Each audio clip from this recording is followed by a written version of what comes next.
भारत माता की, साई बाबा की. महाराष्ट्राचे आराध्य दैवत श्री राजे शिव छत्रपती यांना मानाचं वंदन करतो.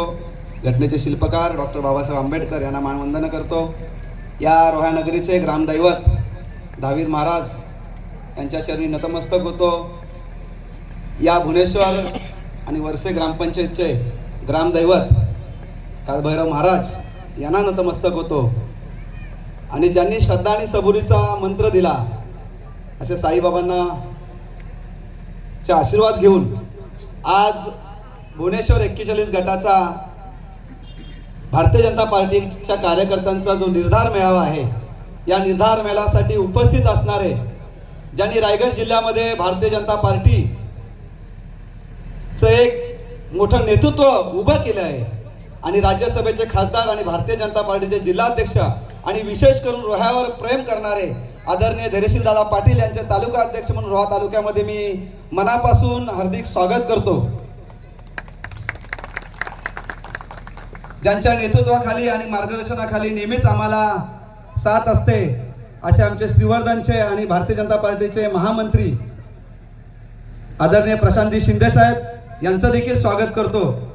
खऱ्या अर्थाने आपल्याला प्रशासन कसं चालवायचं, आता येणाऱ्या जिल्हा परिषदमध्ये ज्यांचं मार्गदर्शन लाभणार आहे, जिल्हा परिषदचे उपाध्यक्ष असलेले आणि नेहमीच कार्यकर्त्यांच्या पाठीशी भक्कमपणे उभे राहणारे, ज्यांचा प्रत्यय आम्हाला नगरपालिकेत आला असे आमचे मार्गदर्शक आदरणीय आस्वादजी पाटील साहेब, आमचे ज्येष्ठ मार्गदर्शक भारतीय जनता पार्टीचे पहिले सदस्य विनायकराव बेडेकर साहेब, महामंत्री कृष्णाजी बामणे, परेश चितलकर, आमचे शैलेशजी रावकर, शहराध्यक्ष सुमित रिसबूड आणि ज्यांनी या रोहा नगरमध्ये कमळ फुलवला आणि ज्यांनी आता आपल्याला सर्वांना मार्गदर्शन केलं.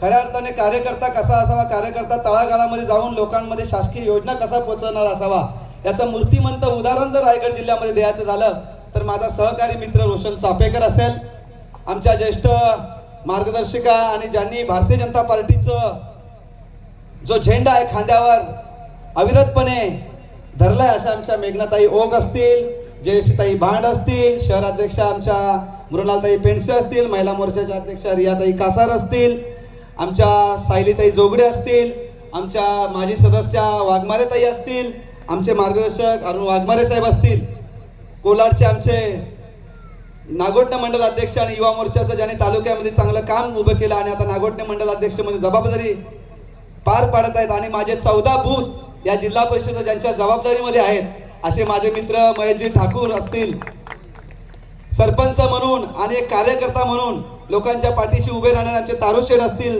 सरपंच छाया तारू असतील, माझे उपसरपंच तलागरच्या आमच्या मोनिकाताई असतील, उपसरपंच आमचे प्रकाश धुमाल असतील, आमचे भोईर साहेब असतील, ग्रामपंचायत सदस्य गुणाजी घाग असतील, सर्वच माझे कार्यकर्ते, युवा मोर्चा नरेश कोकरे असतील, वैभव परेश सचिनजी धाटा विभागाचे आणि सर्वच इथे जमलेले आमचे सर्वच भागातून आलेल्या माझ्या माता भगिनी आणि बंधू भावांनो, खरं तर निर्धार मेळावा कशासाठी, आज निर्धार मेळावा करण्याची वेळ आलेली आहे. ती म्हणजे जो कार्यकर्ता भारतीय जनता पार्टीचा कमळ घेऊन झेंडा घेऊन 37 बूथवर दादा 37 बूथवर प्रत्येक संघर्षाला सामोरा जाऊन शासकीय योजना असतील, घराघरामध्ये कमळ पोचवण्याचं काम असेल, हा कार्यकर्ता आत्मीयतेने गेली 10 वर्ष करत आहे आणि त्या कार्यकर्त्यांचा स्वाभिमान आणि भारतीय जनता पार्टीचा झेंडा, भारतीय जनता पार्टीचा कमळ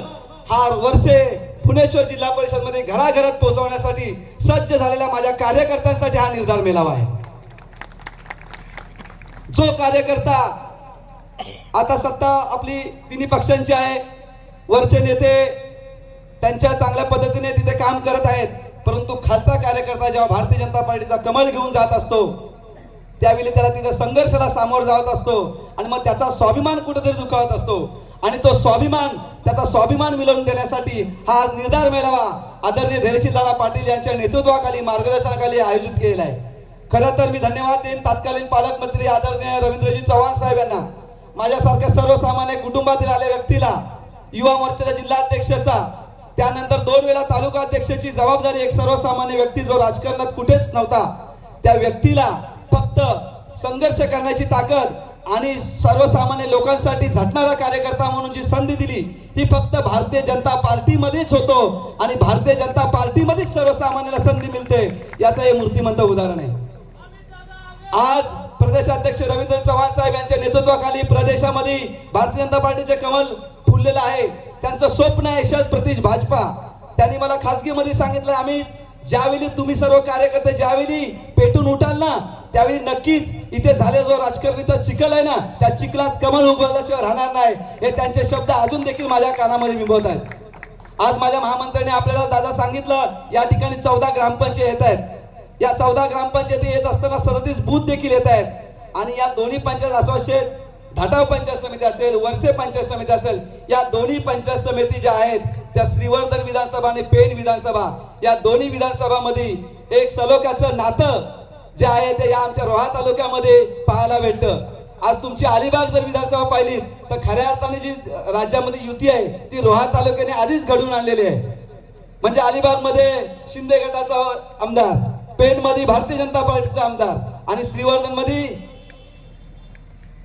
आमदार राष्ट्रवादीचे आमदार अशा पद्धतीने रोह्यामध्ये पहिल्यांदाच रोह्यामध्ये आधीच ती युती झालेली आहे. परंतु ही युती सर्वसामान्य कार्यकर्ता भारतीय जनता पार्टीला न्याय देणारे असेल का, त्याचा स्वाभिमान कुठेतरी जागरूक ठेवणारे असेल का हे आपण वरिष्ठ जाणत आहात. आणि मला खात्री आहे आज आपले 8 ग्रामपंचायती जे आहेत त्या पेण विधानसभेमध्ये आहेत.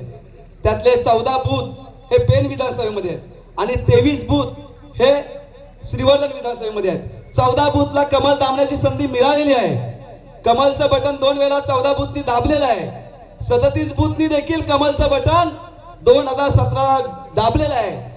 आणि ते 2017 दाबत असताना दादा भारतीय जनता पार्टीच्या माध्यमातून आणि राज्य सरकार आणि केंद्र सरकारच्या माध्यमातून या इथून भुवनेश्वर पासून किल्ल्याला मुख्यमंत्री सडक योजना ही त्यावेळी 2014 देवेंद्र फडणवीस मुख्यमंत्री झाले त्यावेळी या जिल्हा परिषद मध्ये हा रस्ता भुवनेश्वर पासून किल्ल्याला जोडलेला आणि 23 बूथ हे भारतीय जनता पार्टीच्या आणि देवाभाऊच्या नेतृत्वामध्ये रस्त्याच्या माध्यमातून जोडलेले गेले आहे. तिकडे पडम पासून आपल्या खांब मध्ये योगेची म्हणजे पडम पासून खांब मध्ये तिथे देखील मुख्यमंत्री सडक योजनेतून रस्त्याच्या माध्यमातून बूथ जोडले गेलेले आहेत. तिकडे माझ्या वरती वाली कारविणीचा भाग असेल तिथे देखील मुख्यमंत्री सडक योजनेच्या माध्यमातून निधी विकास निधी भेटलेला आहे. 2017 दादा जेव्हा निवडणुकीला गेलो इंदरदेव सारखी माझी वाडी आहे त्या ठिकाणी स्वातंत्र्यानंतर देखील लाईट नव्हती.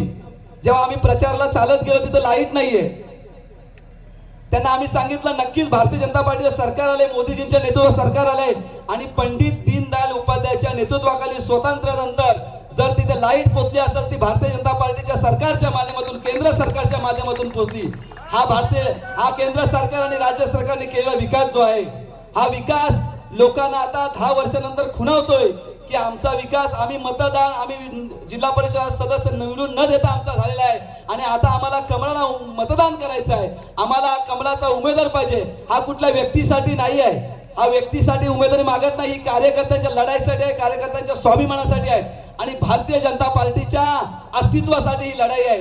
त्यामुळे मला खात्री आहे आपण ज्या पद्धतीने आमच्यावर प्रेम दाखवता रोह्या शहरामध्ये देखील आपण नसतात तर खरंच कमळ फुला नसता.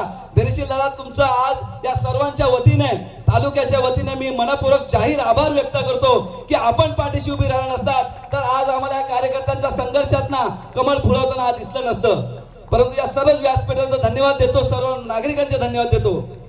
हे सर्व करत असताना कार्यकर्ता म्हणून जेव्हा आपण इथे औद्योगिक नगरी आहे असोसिएटच्या जिल्हा परिषद मध्ये MIDC आहे इथले आमचे युवक अजून देखील बेरोजगार आहेत, नवीन नवीन उद्योग येत आहेत.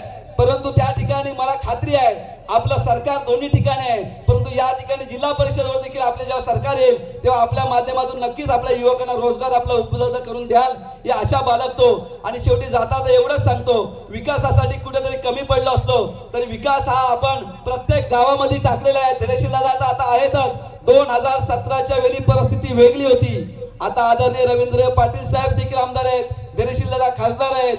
आता भारतीय जनता पार्टीमध्ये कार्यकर्त्यांचा संघटन वाढलेलं आहे, बूथ अध्यक्ष वाढलेले आहेत, कार्यकर्ते वाढलेले आहेत आणि आपसुकच भारतीय जनता पार्टीलावर प्रेम करणारे नागरिक मतदार देखील वाढलेले आहेत. त्यामुळे जरी गेल्या वेळी मतदान 4700 कमी पडला असला तरी आता 10 वर्षामध्ये बराच पुलाखालून पाणी गेलेलं आहे आणि नागरिक आता मोदीजींवरती देवाभाऊंवरती प्रेम करत आहेत. त्यांना का चिंता लागले की आम्हाला कधी कमळ येतोय आणि आम्ही कधी मतदान करतोय. इथल्या सगळ्या लोकांना आपल्या भारतीय जनता पार्टीच्या माध्यमातून अयोध्या वारी करण्याचं भारतीय जनता पार्टीच्या माध्यमातून जी आपण संधी दिली त्याचा देखील मी आभार व्यक्त करतो.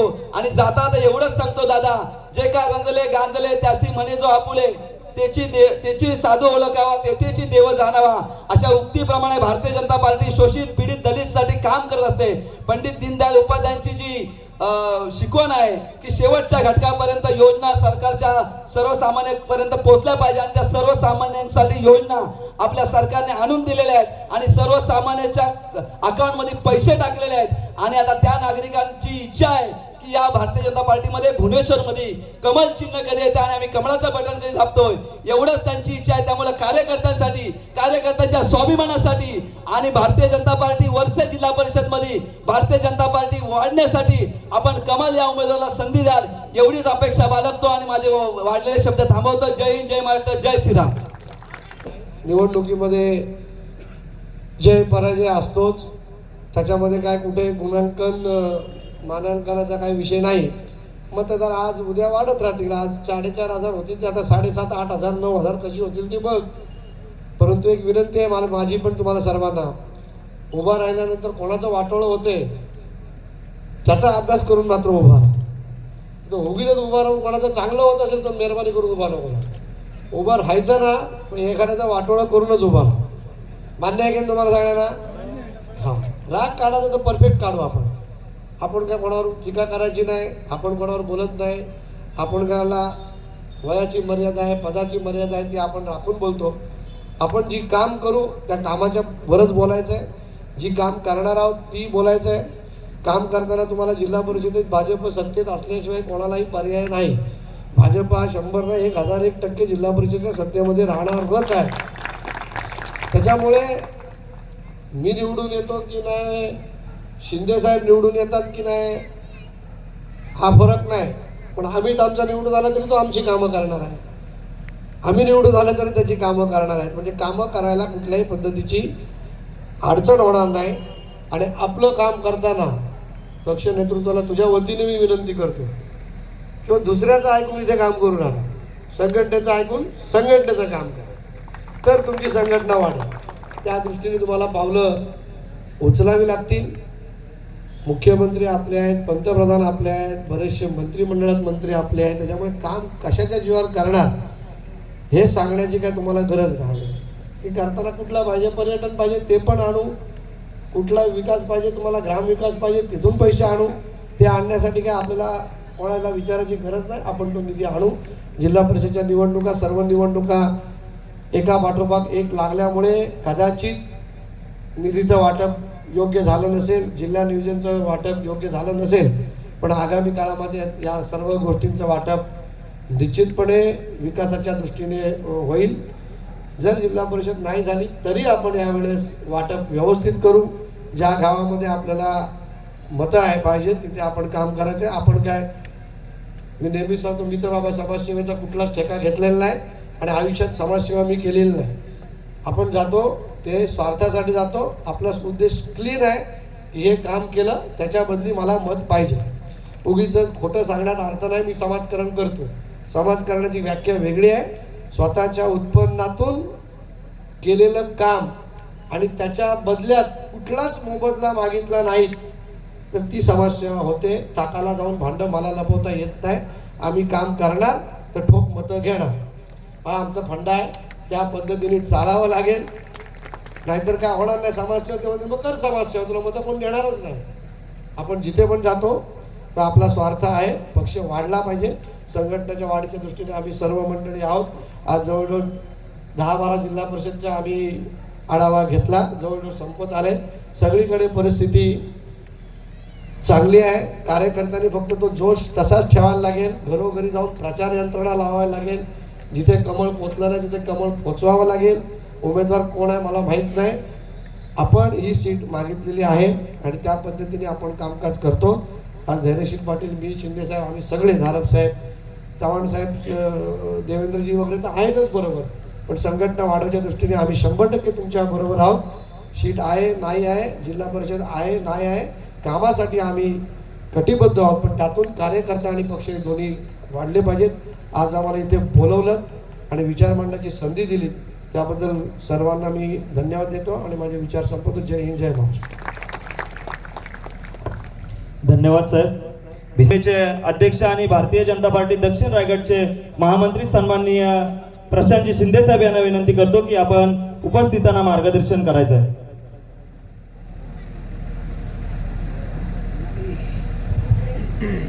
महाराष्ट्राचे आराध्य दैवत राजे छत्रपती शिवाजी महाराज यांना मानाचा मुजरा.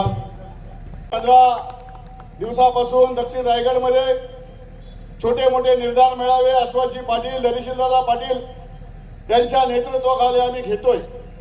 खऱ्या अर्थाने अतिशय वातावरण दक्षिण रायगडमध्ये भारतीय जनता पक्षाचं चांगलं आहे. सगळ्यांचा निर्धार आहे साहेब, ह्या वेळेला जास्तीत जास्त जिल्हा परिषद सदस्य, पंचायत समिती सदस्य या दक्षिण रायगडमधून जिल्हा शिवतीर्थावर जायला पाहिजेत असा निर्धार सगळीकडे होतोय.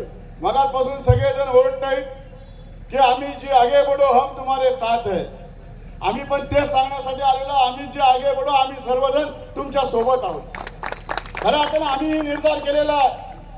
गेले अनेक वर्ष आमच्या पक्षाने सांगायचं, हा ह्याला मतदान करा, खासदारकी आली सुनील तटकरेला मतदान करा, विधानसभे आली आदित्यला मतदान करा. आम्ही पक्षाचा आदेश शिरसावत बाळगून त्या वेळेला धैर्यशीलदादा आम्ही मतदान केला. आता आमच्या कार्यकर्त्यांच्या निवडणूक आहेत, ज्यांनी इथं मेहनत घेतलेल्या त्या कार्यकर्त्यांच्या ग्रामीण भागातल्या निवडणूक आहेत. त्यामुळे आमच्या कार्यकर्त्याला, आम्ही सारख्या कार्यकर्त्याला इथे संधी मिळणे फार गरजेचे आहे. भारतीय जनता पक्ष वाढला पाहिजे. जर खऱ्या अर्थाने आपल्या कार्यकर्त्यांना आपण संधी उपलब्ध करून दिली तरच खऱ्या अर्थाने भारतीय जनता पक्ष या रोहामध्ये सुद्धा वाढल्याशिवाय राहणार नाही. रोहा शिवाजन विधानसभामध्ये कुणाची मक्तेदारी नाही आहे. ह्या विधानसभेवर सुद्धा साहेब आम्ही शिवसेनेच्या माध्यमातून शिवसेनेचा भगवा फडकवलेला आहे.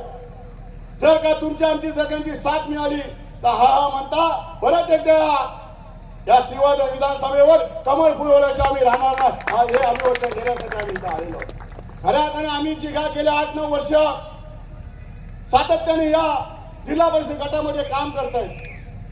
मी सुद्धा या विधानसभेचा अध्यक्ष असल्यामुळे माझ्याही आधिपत्याखाली 5-7-8 बूथ येतात. त्यामुळे सातत्याने आम्ही जिघाग यांच्या टीमच्या कॉन्टॅक्टमध्ये असतो, छोट्या मोठ्या मिटिंग घेत असतो आणि खऱ्या अर्थाने तुम्ही आमचे आता सर्व जातात. तुमच्या विधानसभेतले 7 बूथ आहेत. जर तुम्ही मनावर घेतलात तर ह्या जिल्हा परिषदेवर कमर फुलल्याशिवाय राहणार नाही असं आज वातावरण या जिल्हा परिषदेमध्ये झालेलं आहे. आणि म्हणून युती कुणाकडे असेल, कुणी सांगितलं ह्याच्याकडे युती असेल, त्याच्याकडे युती असेल, पण आम्ही जिघाग आपल्याला लढाईचा आणि जिंकायचा या निर्धाराने आपल्याला या जिल्हा परिषदेमध्ये आपल्याला उतरावं लागेल. मागच्या वेळेला नगरपालिकेच्या निवडणुका झाल्या साहेब, आम्ही तुमचा आदेश शिरसावत पाळला. तुम्हाला 2 सीट घ्या, 2 सीट घ्या, तुम्हाला 1 सीट द्या, 1 सीट द्या, पण आम्हाला 1 पण सीट द्यायला तयार नाही. एवढे का आम्ही कमकुवत भारतीय जनता पक्षाचे कार्यकर्ते या रोहामध्ये नाही आहेत. आणि या भारतीय जनता पक्षाच्या कार्यकर्त्यांनी दाखवून दिला की या रोहामध्ये सुद्धा भारतीय जनता पक्षाचे कार्यकर्ते आहेत. आणि रोशनजी चापेकरच्या सर्वसामान्य कार्यकर्त्याला या नगरीचा नगराध्यक्ष बनवला. कार्यकर्ते जरी समोर आले नाही, कार्यकर्ते बघतायत निवडणुका लावा, तुम्ही भारतीय जनता पक्षाच्या कमळाचा उमेदवार द्या, आम्ही मतदान करण्यासाठी सज्ज आहोत. त्यांना मतदान कमळावर करायचं आहे, फक्त आपण उमेदवार देणं फार गरजेचं आहे. म्हणून मी रोशन चापेकरला गेल्या 1-1.5 वर्षापासून सांगत होतो. तो घाबरत होता, दादा कशी काय निवडणूक होती, आपल्याला पक्ष मदत करेल का नाही. त्याला एकच सांगायचो, तुला लढायचं आहे. पक्ष जरी बोला तुला लढायचं आहे, पैसे असो नसो, आपण पॅम्पलेट छापू, घरोघर जाऊ आणि आपण लोकांना सांगू आम्ही का काम करतोय.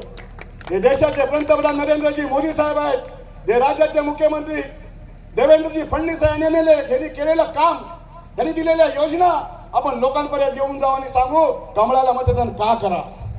आणि रोशनजी चापेकर, आम्ही जिघाग, वैभवजी त्यांच्या सर्व टीमनी हेच केला.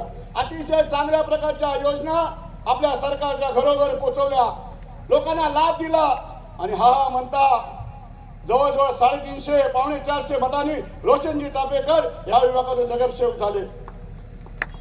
त्या अर्थाने मी रोहाकरांना मनापासून धन्यवाद देत. कुणाला तरी वाटे होतं रोहा म्हणजे आमची मक्तेदारी आहे, कुणाला तरी वाटे होतं रोहामध्ये भारतीय जनता पक्ष नाही आहे. खऱ्या अर्थाने या निवडणुकीला या कार्यकर्त्यांनी दाखवून दिला रोहामध्ये सुद्धा भारतीय जनता पक्ष आहे, त्याचाही नाद करायचा नाही. भारतीय जनता पार्टीचा दादा आम्ही पण काय दक्षिण रायगडमध्ये कमी नाही. तुम्ही फक्त सांगायचं लढा आणि लढू आणि जिंकून आल्याशिवाय आम्ही एक मावळे गप्प बसणार नाही हे सांगण्यासाठी आम्ही इथं आलेलो आहोत. म्हणून दादा तुम्ही एक चांगल्या प्रकारचा निर्णय घ्या. आम्ही सारखा एक कार्यकर्ता आहे, एक चांगला कार्यकर्ता आहे, पक्षाला वेळ देणारा कार्यकर्ता आहे, वेळ प्रसंगी लोकांच्या प्रसंगाला धावणारा कार्यकर्ता आहे. असा कार्यकर्ता जर का जिल्हा परिषदेवर गेला या मतदारसंघामध्ये आपल्याला सुद्धा त्याचा फार मोठा फायदा होईल. आणि म्हणून मला माहित आहे ज्याच्याकडे आपण युती कराल, जे युती करण्यासाठी येतील ते असे कार्यकर्त्यांना घाबरतात. त्यांना माहित आहे भविष्य काळामध्ये असे जर का जिल्हा परिषद सदस्य झाले तर माझं काय खरं नाही, माझं काय खरं नाही. विधानसभेमध्ये जर का 4-5 सदस्य जर का शिवधनमधून 2 विधानसभेतून जर का भारतीय जनता पक्षाचे गेले तर ह्या विधानसभेवर सुद्धा भारतीय जनता पक्षाचं कमळ फुलेल. शिवधन विधानसभेची जमिनी सुपीक आहे, अतिशय सुपीक, दगडावर सुद्धा पेरलं तरी उगवणारी ही जमीन आहे. हिंदुत्वानी प्रेरित झालेले इथले कार्यकर्ते आहेत. तुम्ही आवाज द्या, हाकेला ओ देणारे कार्यकर्ते आहेत. मी सुद्धा, तुम्ही सुद्धा अनेक वेळा निवडणुका लढल्या, वडिलांपासून लढल्या. मी सुद्धा 4 वेळा निवडणुका लढल्या. 4ही वेळा तटकरे साहेबांनी पाडण्यासाठी अहोरात्र प्रयत्न केला, पण 4ही वेळा ह्यांच्या मानगुटीवर पाय ठेवून हा प्रशांत शिंदे शिवधनमध्ये जिल्हा परिषद असेल, पंचायत समिती लढला. मी कुणाला घाबरत नाही. अनेक वर्ष सगळे कार्यकर्ते साहेब गेले, विधानसभेतले अनेक कार्यकर्ते शिवसेनेचे राष्ट्रवादीमध्ये गेले. प्रशांत शिंदे सुद्धा आधीच आमिषे दाखवली गेली, पण एकमेव प्रशांत शिंदे कधी तटकरेच्या गळाला लागला नाही आणि ह्याच्याही पुढे लागणार नाही. आपला आदेश होता म्हणून आपण नगरपालिकेला त्यांच्या समोर आपण काम केलं. मला दुःख आला, कधीच मी त्यांच्याकडे बोललो नव्हतो. सातत्याने आम्ही त्यांच्या राजकीय आमचा वाद झाला. तटकरे कुणाचे झाले नाही आणि होणार पण नाही. ज्याला ज्याला जो तटकरेच्या जवळ गेला त्याला फसवण्याचं कामच या सुनील तटकरेंनी केलेलं आहे. आणि म्हणून माझ्याकडे युती होईल, माझ्याकडे समोर युती करतील याच्याशी मी परवा करत नाही. मी जिंकून येईल, मला जिल्हा परिषदला मतदान करतील याच्याशी मला काय केलं नाही. आज भारतीय जनता पक्षाचा वाद समोर जाईल, समोर लढेल आणि समोर आपण जिंकू. आज आम्ही जे अतिशय चांगल्या प्रकारचा मेळावा इथं आयोजित केला, त्यामुळे मनापासून आपल्याला धन्यवाद देतो. आपण जिल्हा परिषदला जाल, आपले पंचायत समिती सदस्य जातील, एक धैर्यशील दादासारखे तुमच्या पाठीचे आहेत. पप्पू शेठ विकासाची तर काळजी करायची नाही. पप्पू शेट्टी तुम्हाला सांगितलेलं आहे, ज्या ज्या वेळेला तुम्ही विकासाची हाक माराल त्या त्या वेळेला विकासाची गंगा या रोहामध्ये आणण्याचं काम ही मंडळी करणार आहे. आणि म्हणून मला माहित आहे जिल्हा परिषदेवर तर खऱ्या अर्थाने भारतीय जनता पक्षाचा जिल्हा परिषद अध्यक्ष होणार आहे. कोण काय किती जन्म मारत असेल, कोण काही बाता मारत असेल की रायगड जिल्हा परिषद आमचा जिल्हा अध्यक्ष बनेल, पण मी तुम्हाला खात्रीने सांगतो की या जिल्हा परिषदेवर या वेळेला भारतीय जनता पक्षाचाच अध्यक्ष बसेल आणि तुमच्या आमची विकासाची जी काय स्वप्न झालेली असतील ती पूर्ण करण्याचं काम आपण भारतीय जनता पक्षाच्या माध्यमातून करू. एवढ्याच्या प्रसंगी बोलतो आणि परत एकदा तुम्हाला सांगतो, आम्ही नुसतं इथं बोलून चालणार नाही. प्रत्येकाच्या कार्यकर्त्यामध्ये अंगामध्ये संसरला पाहिजे की आता निवडणुका येत आहेत, या निवडणुकीमध्ये एकटा आम्हीच उमेदवार नाही, तर इथं सगळेला प्रत्येक माणूस हा भारतीय जनता पक्षाचा उमेदवार आहे. हे जेव्हा तुम्ही ठरवाल तेव्हाच खऱ्या अर्थाने जिल्हा परिषदेवर कमळ फुलल्याशिवाय राहणार नाही. आज इथं आम्हाला बोलवलात, हेराची जे काही बोलण्याची संधी उपलब्ध करून दिली, त्यामुळे या रोहा मंडळीला आम्ही रोशन, वैभव या सर्व टीमला मी मनापासून धन्यवाद देतो. तुम्ही लढा, आम्ही तुमच्या पाठीशी आहोत. एवढ्याच्या प्रसंगी बोलतो आणि तूर्त थांबतो. जय हिंद, जय महाराष्ट्र. धन्यवाद प्रशांतजी. आपण जेव्हा भाषण करता किंवा मार्गदर्शन करता तेव्हा कार्यकर्त्यांमध्ये एक ऊर्जा संचारते, असं एक भाषण आता या ठिकाणी उपस्थित पडले. या विधानसभेतील प्रामुख्याने रोहा तालुका भारतीय जनता पार्टीच्या सगळे पदाधिकाऱ्यांना एक ऊर्जा मिळाली किंवा लढण्याची एक ताकद मिळाली असे या जिल्ह्याचे अध्यक्ष सन्माननीय धैर्यशील दादा पाटील राज्यसभा खासदार यांना विनंती करतो की ती उपस्थितांना आपलं सुमल्य वाणीतून मार्गदर्शन करावे. आज आपण सर्व मंडळी भारतीय जनता पक्षाचे सर्व आपण कार्यकर्ते हितचिंतक आपण या ठिकाणी जमा झालेलो आहोत आणि जमा झाल्याच्या या प्रसंगाला भुवनेश्वर जिल्हा परिषद गट या गटाचा कार्यकर्त्यांचा निर्धार मेळाव्याचं औचित्य आहे. आणि औचित्य जरी उद्याच्या लढाईचं जरी असलं तरी पार्श्वभूमी मात्र नुकतीच एक लढाई जिंकून आपण रोशनला निवडून आणलं त्याची याला पार्श्वभूमी आहे. आणि म्हणून उद्या एक लढाई लढायची आहे आणि एक लढाई जिंकलेली आहे. अशा साधारणतः तलवार काढून लढाई जिंकलेली आणि अजून तलवार म्यान केलेली नाही अशा परिस्थितीमध्ये आपण सर्व मंडळी जमलेलो आहोत. आणि अशा या आजच्या निर्धार मेळाव्याला उपस्थित राहिलेले तुम्हा आम्हा सर्वांचे नेते माननीय आस्वादजी, माननीय शिंदे साहेब, माननीय आमचे ठाकूर, माननीय रावकर, माननीय आमचे रिसबूड, ज्यांचं नाव अगोदर घ्यायला पाहिजे होतं ते माझे मित्र माननीय घाग, ज्यानं विजय आपल्या कार्यकर्त्यांच्या आणि जनतेच्या आशीर्वादाने खेचून आणला तो माझा मित्र रोशन, उपस्थित असलेली सर्व मंडळी आणि या सगळ्यांना साथ देणारी, अरे घाबरू नकोस मी तुझ्या पाठीशी आहे अशी बोलणारी सगळी खरे सहकारी आणि बंधू भगिनी. मित्रांनो, मी मगाशीच सांगितलं की एक लढाई जिंकायची आहे आणि एक लढाई जिंकलेली आहे अशा वातावरणामध्ये आपली ही सभा या ठिकाणी होतीये. खरं तर मी शांत बोलणार होतो पण शिंदे साहेबांनी एवढा तापवला. पण एक बरं झालं, जे मला बोलायचं होतं आणि मला कदाचित जे बोलणं जमलं नसतं ते शिंदे साहेबांनी बोलून टाकलं.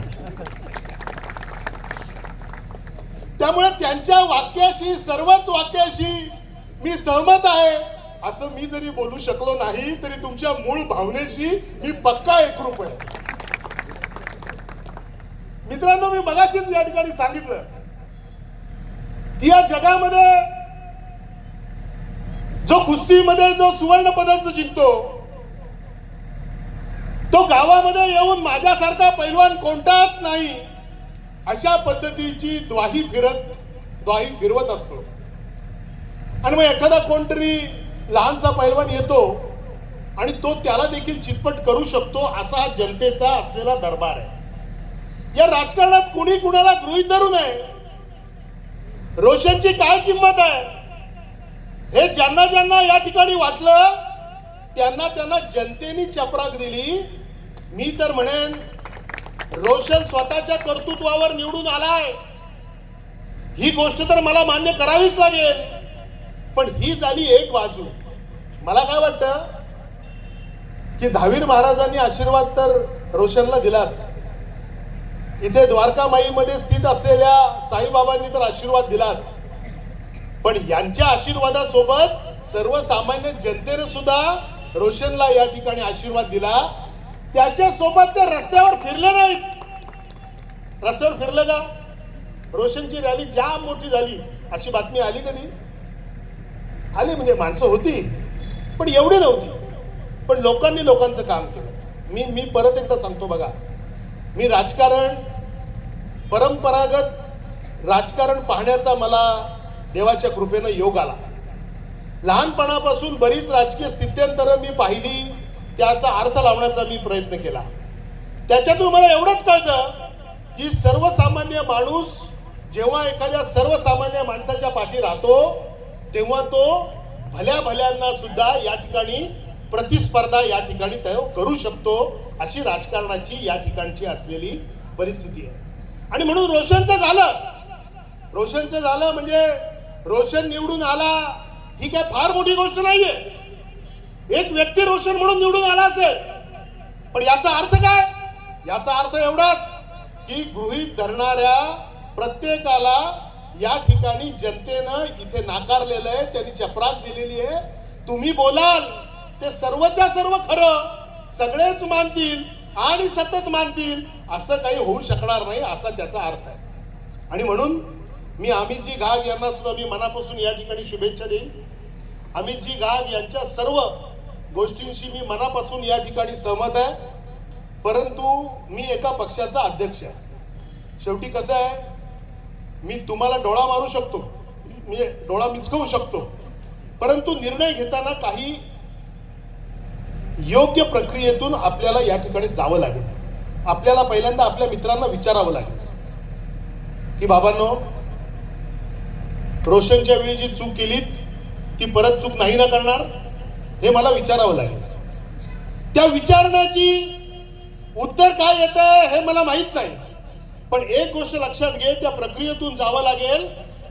परंतु शेतकरी आणि कष्टकरी जनतेच्या हिताकरता राजकारण करणारी तुम्ही आम्ही जी मंडळी आहोत, यांच्या वतीनं मी तुला एक शब्द या ठिकाणी पक्का देतो की या सर्व प्रक्रिया पार पाडत असताना सुद्धा मित्रांना आपण विश्वासात, मित्रांना म्हणजे मित्र पक्षांना आपण विश्वासात घेत असताना सुद्धा या ठिकाणी आमची बांधिलकी, पक्षाची बांधिलकी अन्य कोणत्याही मित्रापेक्षा कमळाशीच असेल, हा शब्द मात्र मी तुला या ठिकाणी निश्चितपणानं मी या ठिकाणी तुम्हाला देतो.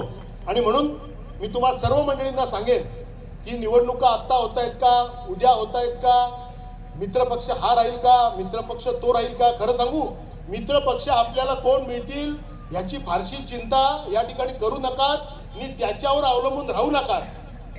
आलं लक्षात? रोशनच्या संदर्भामध्ये असणारा वॉर्ड हा साधारणतः 2000 मतांचा या ठिकाणी होता. तुझा वॉर्ड काही तसा नाही. तर माझं म्हणणं असं आहे की ज्याला लढायचं असतं ना त्यांनी जिंकण्याचा आणि हरण्याचा विचार करायचा नसतो. ज्याला जिंकायचंय, ज्याला लढायचंय त्यांनी जिंकण्याकरताच लढायचं असतं. पण अमुक झालं तर तसं होईल, तमुक झालं तर तसं होईल, अशा भानगडीत राहू नका.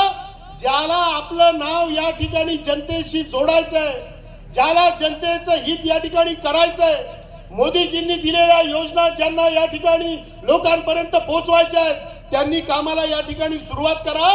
कोण आपल्या सोबत आलं तर त्यांच्या सोबत, आणि नाही आलं तर एकटे स्वबळावर लढण्याची या ठिकाणी मित्रांनो तुम्ही तयारी करा. मित्रांनो, गोष्ट काय, ही गोष्ट आपण लक्षात घेतली पाहिजे. एक साधी गोष्ट आहे, मोदीजींचं राज्य आहे, एनडीएचं सरकार आहे. एनडीएच्या सरकारमध्ये कोण कोण आहेत? आपले दोन्ही मित्र आहेत. एक झाड असतं मोठं, त्याचा पहिला काय असतो? झाडाचा बुंदा असतो. मग तो बुंदा असा उंच वाढतो, त्याला हळूच एक फांदी येते. त्या फांदीला अजून फांद्या येतात, त्या फांदीला पानं येतात, पानांना टोकाला फळं येतात. एका झाडाला बुंदा असतो, एका झाडाला फांद्या अनेक असतात, बुंदा एकच असतो. फांद्या अनेक असतात, पानं अनेक असतात, फळं अनेक असतात. आज हे जे एनडीएचं जे सरकार आहे आणि महाराष्ट्रामध्ये जे मोदीजीच्या नेतृत्वाखाली मान्य देवेंद्रजी हे जे काम करतायत, त्या सुद्धा सरकारचा प्रमुख इथे असणारा हिस्सा हा भारतीय जनता पक्ष आहे. त्याच्यामुळे हे जे काही वटवृक्ष मोठा दिसतोय, याला पानं अनेक असतील, याला फांद्या अनेक असतील, याला फळं अनेक असतील, पण झाडाचा जो मूळ जो बुंदा आहे तो भारतीय जनता पक्ष आहे, हे कुणी या ठिकाणी विसरू नका. ही माझ्याकडून मी कुणाला आगाऊपणानं दिलेली धमकी म्हणा किंवा जोरात बोललेला शब्द नाही, पण मी हे वास्तव या ठिकाणी मांडतोय की आज या ठिकाणी मित्र या ठिकाणी आपले असतील, त्यांचा आदर या ठिकाणी राखला जाईल. पण फांद्यांनी आणि फळांनी हे लक्षात ठेवावं की या सर्वांचा आधार हा मूळ असलेला तो बुंदा आहे, तो या ठिकाणी खोड आहे. आणि म्हणून मित्रांकडून योग्य मदतीची अपेक्षा करत भविष्याच्या काळातलं इलेक्शन आपण निश्चितपणानं आपण या ठिकाणी लढवू आणि आपण यशस्वी सुद्धा होऊ. तुम्ही सर्व मंडळी पंचायत समितीमध्ये गेले पाहिजे, तुम्ही जिल्हा परिषदेमध्ये गेले पाहिजेत, तुम्ही कार्यकर्ते सरपंच या ठिकाणी झाला पाहिजे, ग्रामपंचायतीचे सदस्य या ठिकाणी झाले पाहिजेत. मोदीजींसारखा माणूस आता पंतप्रधान झालाय. आतापर्यंत या देशाचा झालेला पंतप्रधान हा बराच वेळा पंतप्रधानांच्या पोटी जन्माला आलेलं अपत्य होतं. म्हणजे राजाच्या पोटी राजा जन्माला येतो अशी आपली पूर्वीची एक म्हण आहे. ती म्हण लोकशाहीमध्ये भारतामध्ये एका अर्थानं या ठिकाणी वेगळ्या अर्थानं दिसत होती. पंतप्रधानांच्या पोटी पंतप्रधान जन्माला यायचा. परंतु कष्टकऱ्याच्या पोटी ज्यावेळी एखादा पंतप्रधान जन्माला येतो, चहा विकणाऱ्याच्या पोटी ज्यावेळी एखादा पंतप्रधान जेव्हा जन्माला येतो, तेव्हा तो पंतप्रधान भारतातल्या जनतेची कशा पद्धतीने काळजी घेतो हे मोदींच्या धोरणातून आपल्याला या ठिकाणी दिसतंय. कुणाकुणाला या ठिकाणी आधार दिलाय मोदीजींनी? मोदीजींनी आधार दिलाय शेतकऱ्यांना. शेतकऱ्याची कर्जमाफी विफी केली. असली सरंजामशाही वाक्य नाही वापरली त्यांनी काय वापरलं? शेतकरी सन्मान योजना, मातृत्व सन्मान योजना. लक्षात आलं तुमच्या? बहिणीसाठी या ठिकाणी योजना आणल्या. योजना कुणाकुणासाठी आणल्या? शेतकऱ्यांसाठी योजना आणल्या. योजना कामगारांसाठी आणल्या. 12 बलुतेदार हा आपल्या समाज व्यवस्थेचा आधार. त्या 12 बलुतेदारांकरता विश्वकर्मा योजना या ठिकाणी आणल्या. गर्भार मातेसाठी सुद्धा योजना आणल्या. गर्भामध्ये असलेल्या लहान बाळासाठी किंवा अपत्यासाठी किंवा गर्भासाठी सुद्धा त्याचं भरण पोषण व्हावं याच्या करता गर्भार मातेला सुद्धा पोषणाची या ठिकाणी योजना आणली. बाळ जन्माला आल्यानंतर बाळासाठी सुद्धा योजना आणली. बाळ जर मुलगी असेल तर शिक्षणाची व्यवस्था केली. शिक्षणाची व्यवस्था केल्यानंतर तिला जर एखादा जर व्यवसाय करायचा असेल तर तिला बँकेतल्या योजनेची या ठिकाणी व्यवस्था केली. तिच्या लग्नाची सुद्धा या ठिकाणी व्यवस्था या ठिकाणी करण्याचा प्रयत्न मोदीजींनी केला. माझ्यासारख्या कार्यकर्त्याला काय वाटतंय? मोदीजींनी समाजामधल्या प्रत्येक घटकाला या देशाच्या तिजोरीमधला आणि या देशाच्या हिस्सामधला प्रॉपर काय म्हणतात त्याला संपत्तीमधला साधनामधला या ठिकाणी मालक बनवण्याचा या ठिकाणी प्रयत्न केला. मी हे का बोललो? कारण कष्टकऱ्याच्या पोटी पंतप्रधान जन्माला आला. मित्रांनो लक्षात घ्या, मोठ्या घरातला पोरगा जेव्हा नगराध्यक्ष होतो, आमदार होतो, खासदार होतो, जेव्हा पंतप्रधान होतो, अरे पाण्याची टिपण आता तुम्हाला शब्द ऐकलाय की नाही मला माहित नाही, पण पाण्याची टिपण कुणाला कळते? ज्या आईनी डवऱ्यामधना वाडगा खडखड खडखड खडखड वाजवत तिला एवढूस पाणी मिळतं, तिला टिपणीची या ठिकाणी गोष्ट कळते, तिला पाणी योजनेचं या ठिकाणी महत्व कळतं. आणि म्हणून मी तुम्हा सर्व मंडळींना सांगेन की सर्वसामान्यांमधले लोकप्रतिनिधी आपण या ठिकाणी निवडून दिले पाहिजेत. ते निवडून देण्याचा अत्यंत चांगला प्रघात तुम्ही या ठिकाणी सुरू केलेला आहे. भविष्याच्या काळापर्यंत तो या ठिकाणी द्या, एवढंच मी तुम्हाला या ठिकाणी सांगेन. साईबाबांची या ठिकाणी मूर्ती आहे, त्याच्यात मला एक आपलं सुचलं म्हणून जे असं काहीतरी म्हटलं जातं की जिसे रखे साई उसे मार सके ना कोई. ज्याच्यावरती परमेश्वराचा आशीर्वाद आहे आणि लोकशाहीमध्ये ज्याच्यावरती जनतेचा आशीर्वाद आहे त्याला कोणीही मारायचं जरी ठरवलं तरी तो मारला जात नाही. आणि म्हणून आम्ही थेट नरेंद्र मोदीजींचे शिष्य आहोत. काही लोक बोलतात की आम्ही सुद्धा वेगवेगळे लोक वेगवेगळे बोलतात, बोलू देत, त्यांना यायचं असेल तर येऊ देत आपल्यात, त्यांना आमचं काय त्याच्यात काय म्हणणं नाहीये. पण एक गोष्ट तुम्हाला मी या ठिकाणी निश्चितपणानं सांगेन, खात्रीनं या ठिकाणी सांगेन की मोदीजींचे या ठिकाणी कष्ट असतील, देवेंद्रजींचे या ठिकाणी कष्ट असतील, ह्या कष्टाचा खरा वारसदार म्हणून जर कोण हे जर विचारलं तर इथे असलेला कोणताही मोठा पुढारी होऊ शकत नाही.